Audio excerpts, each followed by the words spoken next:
علیکم۔ آج میں نے سوچا آپ سے شیئر کروں، یہ طبیعت کی خرابی کے لیے، بہت ساری بیماریوں کے لیے بڑی فائدہ مند چیز ہے۔ آدھا لیمو بڑا والا لے کے، پیلے والا، اس کو لیمن کہتے ہیں۔ وہ ایک لائم ہوتا ہے، وہ گرین ہوتا ہے، اور یہ یلو والا ہے، بڑا والا۔ اس کو آدھا کاٹ کے، میں پہلے شیشو میں تو چوتھائی لیتی رہی ہوں، اس کو نچوڑ لیں پیالے میں، پھر اس میں ایک چمچہ اولیو آئل ڈال دیں، اور پھر اس کے بعد اس میں تھوڑا سا حسب ذائقہ شہد ڈال دیں۔ یہ بڑی پیاری چیز بنی ہے، جیسے اسٹریپسلز ہوتی ہے نا، اس طرح بہت ہی مزیدار ہوتی ہے۔ اس کے ساتھ میں نے یہ دیکھیں ایک پانی کا کپ لے کے، اس کو چائے کی طرح میں نے گرم کیا پانی کو، اور اس میں میں نے چوتھائی چمچہ اسپول ڈالا، بہت ہی ہلکا ہے یہ۔ اس کو پینے کے بعد نا میں یہ لے لیتی ہوں، سب کھول، دیکھیں یہ میرے پاس ہی پڑا ہے۔ تو یہ چیزیں ہیں معمولی سی، گھر میں اگر آپ رکھ لیں، آپ یقین کریں آپ کو معدے کی دوائیوں سے، اس کے ساتھ آپ کی شوگر اگر ہے تو وہ بھی بہتر ہو جائے گی۔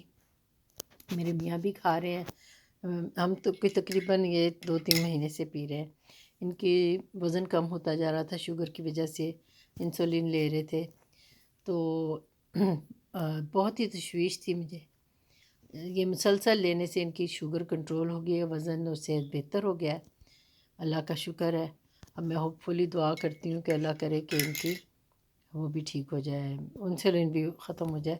اگر اس میں کوئی فائدہ ہو تو میں آپ کو بتاؤں گی، لیکن فی الحال ہم نے یہ کیا ہے، اس سے میری معدے کی دوائیاں تقریباً چھٹ گئی ہیں، اور میرا معدہ بہتر ہو گیا، بھوک بہتر ہو گئی ہے۔ پہلے بھوک بہت کم لگتی تھی، نہیں بھوک تو لگتی تھی مگر کھانے میں ذائقہ نہیں تھا، اس سے کھانے میں ذائقہ بہتر ہوا ہے میرا۔ اس کے ساتھ ساتھ پرہیز میں کر رہی ہوں، میں مرچیں نہیں لیتی، مسالہ جات نہیں لیتی، لیکن یہ کہ، اور دودھ چائے بھی میں نے کم کی ہے، اگر لینی ہو تو 2% دودھ میں تھوڑا سا قہوہ ڈال کے لے لیتی ہوں۔ تو کچھ احتیاطیں کی ہیں۔ وہ جو ایک مقولہ ہے نا، care is better than cure, care is better than cure, تو وہ اس پہ صادق آتا ہے۔ یہ اپنی صحت کا آپ خود خیال رکھنا سیکھیں، اپنے آپ کو آپ سمجھیں، اور اللہ تعالیٰ اس میں شفا ڈالے۔ اللہ تعالیٰ کے نیچرل انگریڈینٹس میں بہت شفا ہے۔ تو چلیے پھر میں اس کو پیتی ہوں۔ آپ سب کو خدا حافظ، اپنا خیال رکھیے گا۔ السلام علیکم ورحمۃ اللہ۔